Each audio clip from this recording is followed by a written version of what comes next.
আসসালামু আলাইকুম আপু ভাইয়েরা, আপনারা সব কেমন আছেন? এই তো আমি অনেক ভালো আছি। আজকে সন্ধ্যায় আমি নাস্তা হিসাবে ভাপা পিঠা নিয়ে চলে এসেছি। আজকে আমি দুই রকম ভাপা পিঠা বানাবো, একটা রাজকীয় ভাপা পিঠা, একটা নর্মাল ভাপা পিঠা। আর এই জন্য আমি 2 গামলায় আটা নিয়ে নিলাম সমানভাবে। আর দেখতেই পাচ্ছেন আটা নেওয়া হয়ে গেছে আমার। এখন আমি লবণ দিয়ে দিচ্ছি, পরিমাণ মতো লবণ দিয়ে দিচ্ছি 2 গামলায়। আর এই তো দেখছেন আমার লবণ দেওয়া হয়ে গেছে। আর এই যে আমি যেটা রাজকীয় ভাপা পাঠাবো সেটার আগে আমি আটা সেনে নিচ্ছি। এই যে দুধ দিয়ে দিচ্ছি, গরুর দুধ গাঢ় করে নিয়েছি, এর মধ্যে দুধ দিয়ে দিলাম, লবণ দিয়ে দিলাম। এখন আমি দিয়ে দিচ্ছি আলটা ঘি। আলটা ঘিটা অনেক ভালো, আপনারা খাবেন, খুব ভালো ঘিটা। আর এই তো আমি ঘি দিয়ে দিলাম। আপনার বেশি ঘি চাইলে, আমি তো 1 চামচ ঘি দিলাম, আপনারা যদি বেশি খেতে চান তো বেশি ঘি দিয়ে দিবেন। আর এই তো আমি ভালোভাবে দুধ দিয়ে অল্প অল্প করে দুধ দিচ্ছি আর আটাটাকে সেনে নিলাম। আর এই যে এরকম ঝরঝরা হবে তখন ভাববেন আপনার আটাটা রেডি হয়ে গেছে। আমার রাজকীয় আটা সানা হয়ে গেছে। এখন আমি নর্মাল ভাপা পিঠার জন্য এই যে লবণ দিয়েছি প্রথমে, আর এখন ঠান্ডা পানি দিয়ে দিচ্ছি। এটা হালকা সাধারণ তাপমাত্রা পানি। আর এটা দিয়ে আমি এভাবে আটা একই নিয়মে আটা সেনে নিলাম। আর এরকম ঝরঝরা হবে তখন হলো আমার আটাটা রেডি হয়েছে। যে মুঠ বন্ধ করছে, ঝরঝরা হয়ে একটু থেকে লেগে যাচ্ছে, তার মানে এটা আটা। আর এটা হচ্ছে নর্মাল গুড়, মানে যেটা আপনার খেজুরের গুড়, যেটা ছোলা গুড় যেটাকে মোট কথা বলে, নরম গুড়টা। আর এই নরম গুড়টার মধ্যে আমি ঘি দিয়ে দিব, যেটা আমি ভাপা পিঠার ভিতরে পুর দিব। এই জন্য আমি ঘি আর খেজুরের নর্মাল গুড় যেটা, এই গুড়টাকে আমি ভালো করে ঘি দিয়ে মাখিয়ে নিচ্ছি। এটা আমি ভাপা পিঠার ভিতরে পুর দিব। এই তো আমার রেডি, এটা রাজকীয় সব কিছু। আর এই যে আমি চুলা ধরিয়ে দিলাম। চুলা ধরিয়ে এখন আমি ভাপা পিঠার জন্য হাঁড়ি বসিয়ে দিলাম। আর এই যে পানি দিয়ে দিলাম, পানিটা গরম করতে দিলাম আর ঢাকনা দিয়েও ঢেকে দিলাম।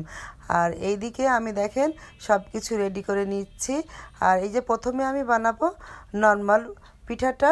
আপনারা এই পিঠার মধ্যে নারকেল দিতেও পারেন, যেহেতু আমার বাচ্চারা নারকেল পছন্দ করে না, ওই জন্য আমি নারকেল দিলাম না। এটা নর্মাল গুড়, এর মধ্যে কোনো ঘিটি নাই। আর আপনার ভাইয়া ঘি পছন্দ করে না বলে ওর জন্য আলাদা করে নর্মাল পিঠা বানাচ্ছি। আর আমি রাজকীয় যেটা ভাপা পিঠা বানাবো সেটা আমি পাড়ার মানুষকে দিব, ওই জন্য ওটা আমি রাজকীয়টা বেশি করে বানিয়ে নিব। আর এই যে একটা আবার বানানো হয়ে গেছে, আর এটা আমার বাসায় সবাই আমরা খাবো। আর এই যে এভাবে আপনারা পানি যখন শেষ হবে তখন ধুপিটা দিয়ে দেবো, আশা করি আমরা সবাই জানি। আর এরকম মশুরির মতো নেটের টানা নেবেন, মানে এতে খুব ভালো তাড়াতাড়ি হয়ে যায়। আর এইভাবে আর একটা আমি বানিয়ে নিচ্ছি একই নিয়মের পরস্পর আমি সবগুলোই বানিয়ে নিব। আর এক এক করে গরম গরম বাসার সবাইকে আমি খাওয়াবো। আমার ক্যামেরার চারপাশে অনেক পিচ্চি বাচ্চা আছে, যারা সামনে আসছে না, লজ্জা পাচ্ছে, হয়তো একদিন ঠিকই আসবে। আর একই নিয়ম আমি সবগুলো বানিয়ে নিচ্ছি। এই যে আমার একটা হয়ে গেছে, ওটা একজনকে দিলাম, এটা এখন আরেকজনকে দিব বলে আরেকটা বানিয়ে নিচ্ছি।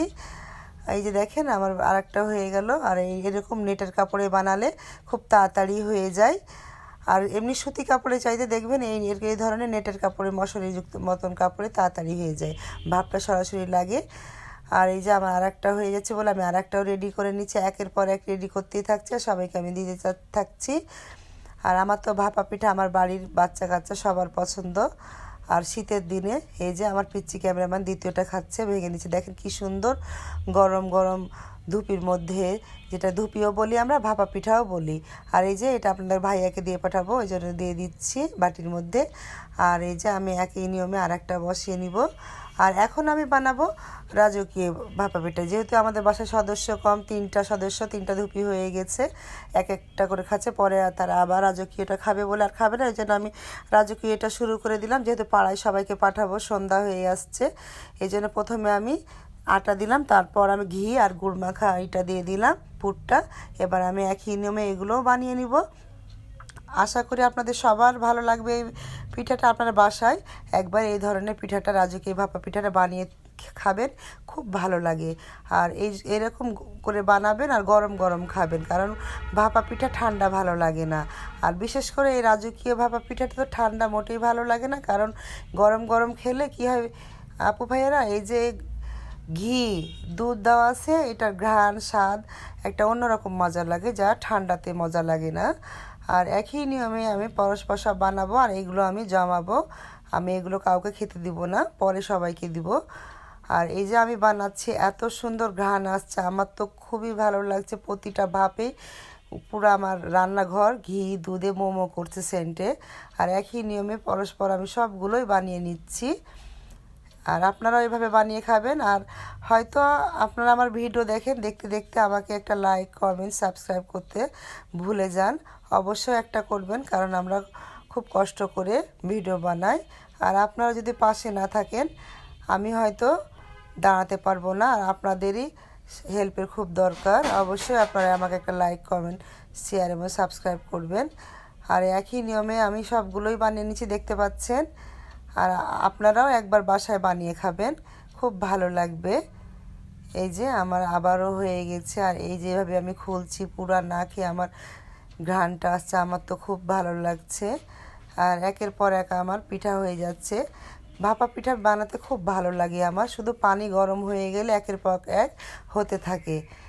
আর এই যে আবারও বানিয়ে নিচ্ছে। আর এই যে আমার এই মাটির ঢাকটার মতো এই বাটিটা আমার তো খুব ভালো লাগছে। আগে আমি এমনি বাটিতে বানাতাম, হাতটা পুড়ে যেত, তাপ লাগতো। এটাতে খুব সুন্দর। আর এই যে দেখেন আমার রেডি হয়ে গেছে। আর এই যে আমি চুলার পাশে আলটা ঘিটা গরম করতে দিয়েছিলাম। আর এই যে আমি রাজকীয় ভাপা পিঠাটা আমরা কীভাবে খাই শেষের দিকে দেখেন। এই যে প্রথমে আমি গরম ধুপির ওপরে 1 চামচ ঘি দিয়ে দিলাম। এরপর আমি এখন গরম দুধ দিয়ে দিব। আর ঘি আর দুধে পুরা ভাপা পিঠাটা দুধের জন্য নরম হয়ে যায়, কেমন একটা বসা ভাব। আর অন্যরকম এই ধুপিটা খেতেও মজা। আপনারা বাসায় এভাবে একটা করে খাবেন, আমার তো খুব ভালো লাগে। আর আমি এইভাবে খাই দেখে আব্দুল্লাহ আমার থেকে শিখেছে। আর এই যে আমি আব্দুল্লাহকে দিয়ে দিলাম, আব্দুল্লাহ এখন খাবে ধুপিটা। বুঝতেই পাচ্ছেন তার খাওয়ারই যে কত মজা হয়েছে। সফট হয় ধুপিটা, অনেক নরম হয়, খেতে ভালো লাগে। আর ঘি আর দুধের জন্য অন্যরকম ভিজা ভিজা ভাব আর অন্যরকম মজা। তো এই যে দেখেন আমার সব হয়ে গেছে। এখন আমার বাচ্চারা দিতে যাবে পাশের বাড়িতে সবাইকে। আমি পিঠা বানালে একা খাই না, সবাইকে দিয়ে খাই। গ্রামে সব বাসায় এসে মজা করে, শহরে তো এই জিনিসটা হয় না, সবার বাসায় দিয়ে পাঠাতে হয়। এই তো আমার ফাইনাল লুক ধুপি। তো ভিডিওটা ভালো লাগলে অবশ্যই লাইক কমেন্ট শেয়ার এবং সাবস্ক্রাইব করে দিবেন। আল্লাহ হাফেজ।